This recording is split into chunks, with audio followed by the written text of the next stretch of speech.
Wildlife biologists have noted that people look at burned areas and often think they're dead, but they're not. They're actually just changed to become a whole new habitat. As we're all aware, fire is of course a bad thing when it happens in our homes, but when it comes to wildfires, it can actually be a really healthy event for many ecosystems. Wildfires actually impact the entire world, not just areas that are prone to it. So considering it plays such a big role in structuring the world around us, why not learn more about it? An idea can escape. Ideas are bulletproof.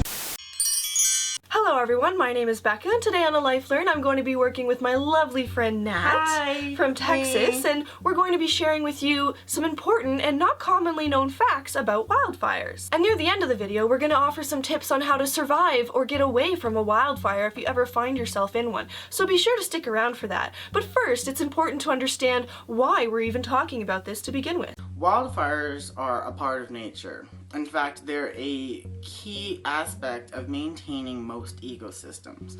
Sadly, over the last century, people have spread misinformation and propaganda about wildfires, mainly that they should be suppressed, that they should be stopped, when in fact, the actual act of stopping a wildfire will make it worse later on.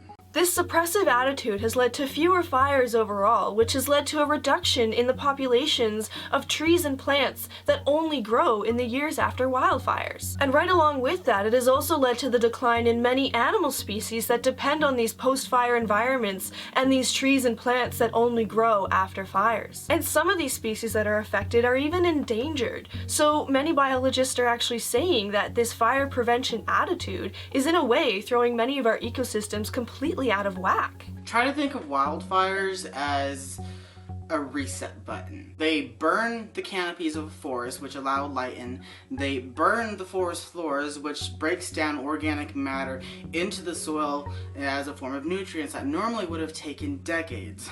Now, I know that there's many organisms, for example, extremophiles, fungi, mostly trees, pine trees, my favorite, actually require extremely intense heat to reproduce. Streams and other water bodies that flow through a burned area can also be changed. The overall water flow can be increased as a result of there being less vegetation to absorb the water as it moves through the ground, and with this, the turbidity and chemistry can be changed as well. As a result of these changes, fish populations and other aquatic species can sometimes move away or even experience temporary die-offs, which can of course have a rather large impact on other land animals that depend on them as a food source. During the actual fire, the only animals that are really at risk or in danger are young, small animals that can't quite escape the approaching flames, but generally most animals are able to get away, and the real danger, as I'm mentioning, comes from their food sources being diminished or temporarily unavailable. Now, as for the connection between the climate and wildfires, first of all, I'll start off by saying that wildfires contribute to about 33% of black carbon emissions here in the US. Also, wildfire obviously can be impacted by the climate. Low precipitation, high temperatures, high winds can all contribute to wildfires. But an more interesting fact is that it doesn't really matter too much what the climate is during the year of the fire. It's actually the years of low precipitation beforehand that lead up to such a dangerous situation. And in regard to climate change, simulations have shown that some areas may become more vulnerable, and about a third of the planet may experience increased frequency of wildfires. This is obviously not good news, but one thing you can do, of course, is try to be environmentally conscientious in order to do your part to try and slow down the warming of the globe and thus slow down the increase of wildfires. But considering we are predicting it to increase, it would be good to have knowledge of how to escape one in case you ever find yourself in that situation. So in the event that you are in a situation where you are faced with a wildfire, the first thing you're going to want to do is stay calm, because a panic decision is never a good decision. Something you can do if you are faced with this particular predicament is to find a low place, as low to the ground as you can. If that's not available, then you're going to want to wet a cloth and drape it over your face, particularly your mouth and your nose. Obviously, you don't want to cover your eyes because you need to see where you're going and you need to breathe.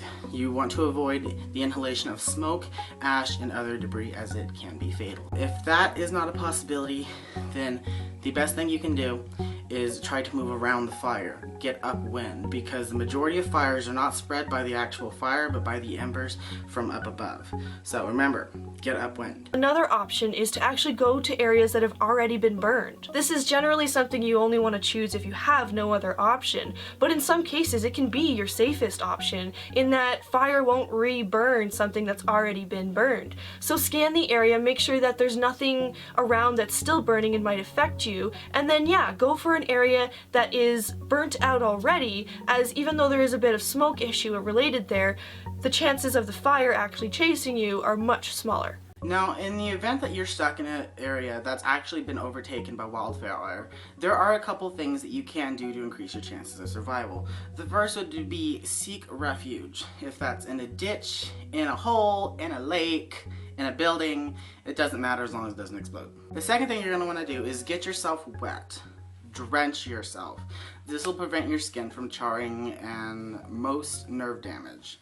Another thing you can do is, perhaps one of the most important things, is to use your environment as a barrier.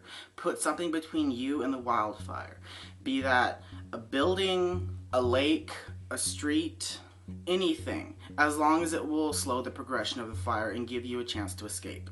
In the case of property owners who are concerned about wildfires but want to keep their homes safe, the first thing you should know is to try and keep the vegetation within 100 feet of your home low so that any wildfire that you might experience has a harder time directly reaching your home. And with that, all buildings on your property really should be built with fire-resistant materials too. Firewise.org has a lot more information regarding things like this, so I'm going to link it below for you guys to find, and definitely check it out if you're in an area that's at risk. And in the event that you're lucky enough to have prior warning that a wildfire is moving in your direction, there are things that you can do to increase your chances of survival and reduce the damage done to your property.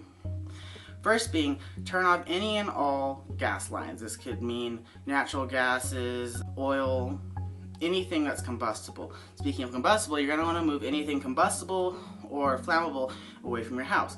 This could mean propane tanks, gas tanks, grills, firewood. If time permits, remove debris from your yard. A very important thing to do would be to drench the exterior of your house in water with a water hose, leaving the sprinkler on, and then you're going to want to make sure that your yard is wet, because if it's wet, it is less likely that the fire would spread in your direction. And to prepare the inside of your house, close all doors, windows, and vents in order to prevent a draft from spreading the fire inside. But definitely be sure to not lock your doors, because you want to be able to get in and out easily just in case anything changes for the worse. Move all curtains and furniture away from windows and doors, and stay away from the exterior walls. If the building is big enough, try to get to a central room that is far away from those exterior walls, and if you're with other people, definitely make sure to stick together. Of course, we hope you don't ever have to actually apply any of these tips that we're sharing, but at the same time, you never know. So with that, it's some good information to have, just in case. So, in summation, yes, wildfires are dangerous. They cause many deaths and even more damage every year, but they are a very important part of our ecosystem. Many plants and animals, again, it's important. They wouldn't be here without it, and we wouldn't either. So, as much as wildfires invoke fear, they should invoke respect just as much. Yes, the emissions from wildfires might seem concerning when it comes to global warming, but it's important to keep in mind that wildfires have been a large part of our ecosystems long before we ever started introducing other greenhouse gases by the bucket load. So it would seem obvious that the world is more structured to handle the emissions from wildfires, seeing as they've been around for so long, and thus our reduction efforts need to be more focused on human influences, including the fires that we make, of course, and less on wildfire prevention. It's just another part of our ecosystems operating in a healthy way, and with the right precautions, it can be avoidable and not become a dangerous situation for you. So I hope you found some help in the tips we offered, or at least enjoyed some of the information we shared, and if you have any experience with wildfires or any information you might be able to add to the conversation, please feel free to comment that below. And if you're not familiar with Nat's channel, he's honestly my favorite vlogger. I follow him all the time and I love watching his stuff, and I really just enjoy what he has to offer. It's generally just casual vlogs regarding his life and PTSD, but he's a lot of fun to watch, so definitely check him out and show him some support. And as always, please join me again next week, where I try again to share a little something I've learned in life.